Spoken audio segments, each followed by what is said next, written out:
sommes une usine d'assemblage de tout type de matériel électronique, installée dans le VITIB, le village des technologies de l'information et de la communication, installé à Grand Bassam. Et nous avons aujourd'hui, nous produisons des ordinateurs, des tablettes, mais surtout des smartphones. Et nous avons intégré là-dessus donc une super application avec des systèmes de commande vocale dans les langues africaines, notamment les langues ivoiriennes, 16 langues ivoiriennes, donc le Djoula, le Bété, le Sénofo. Et désormais, on peut parler jusqu'avec son téléphone. Et après avoir un certain nombre de services qui nous sont proposés.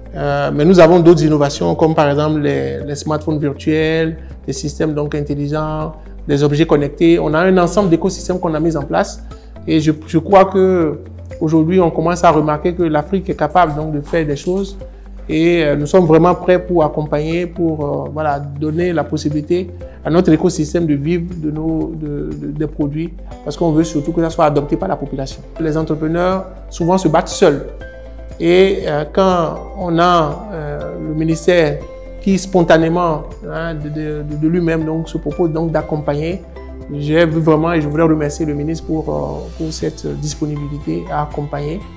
Et moi, j'ai aussi observé donc cette cohérence qui a été faite entre le commerce, l'industrie, la promotion des PME, parce que c'est un écosystème qu'il faut arriver à mettre en place pour l'innovation.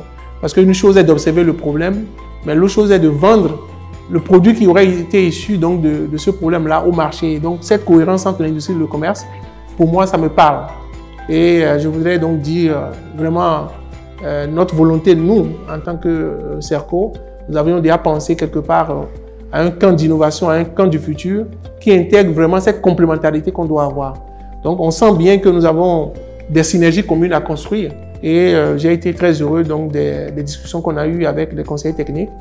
Il y a un banquier, il y avait aussi un technicien de moyens parmi, donc pour moi c'est vraiment intéressant et nous avons marqué notre volonté de pouvoir faire des choses ensemble.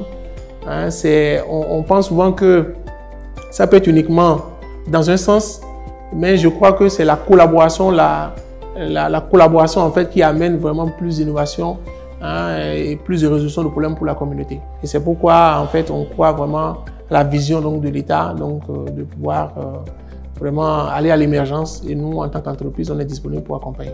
Visiter aujourd'hui au sein du VITIB le CERCOM qui est une structure d'innovation et qui est une structure dans le domaine des nouvelles technologies et de la formation et qui contribue en fait à l'industrie 4.0 au niveau africain. Et pour nous, c'est une visite extraordinaire. Oui, au nom du ministre, en fait, on est vraiment heureux et content d'avoir pu visiter en fait les réalisations et les projets que le CERCOM a et porte en collaboration avec pas mal de structures, les bailleurs de fonds, les structures du gouvernement ivoirien et puis les entreprises privées qui sont ses partenaires. Et c'est vraiment quelque chose qui est novateur, qui est porteur de beaucoup d'espoir et d'espérance pour le bien-être en fait des populations africaines. Donc pour nous, c'est vraiment une première visite et je pense que c'est une collaboration qui démarre et on est vraiment heureux d'avoir été capable de venir ce matin visiter cette entreprise et de pouvoir démarrer en fait quelque chose qui va nous permettre d'aller très loin. En fait, c'est une entreprise privée et nous, on est un ministère. Donc en fait, le ministère du Commerce, de l'Industrie et de la Promotion des PME va apporter un appui institutionnel à cette structure par rapport à ces projets dans le domaine de la formation, dans le domaine des nouvelles technologies, dans le domaine de proposer des solutions pour le bien-être des populations et surtout des populations qui sont dans le secteur informel et dans les zones les plus reculées du pays pour pouvoir en fait leur permettre d'avoir des services financiers de base et d'avoir des services qui leur permettent en fait d'améliorer leur bien-être. Oui, c'est juste au nom du ministre Souleymane Diarra dire merci au VITIB, dire merci au docteur Kapouchichi et à l'ensemble de ses collaborateurs. En fait, on a découvert cette structure et on est vraiment heureux de pouvoir en fait travailler avec eux. C'est un premier pas, mais je pense qu'on ira très loin. Côte d'Ivoire PME, accompagner l'avenir dans une Côte d'Ivoire solidaire.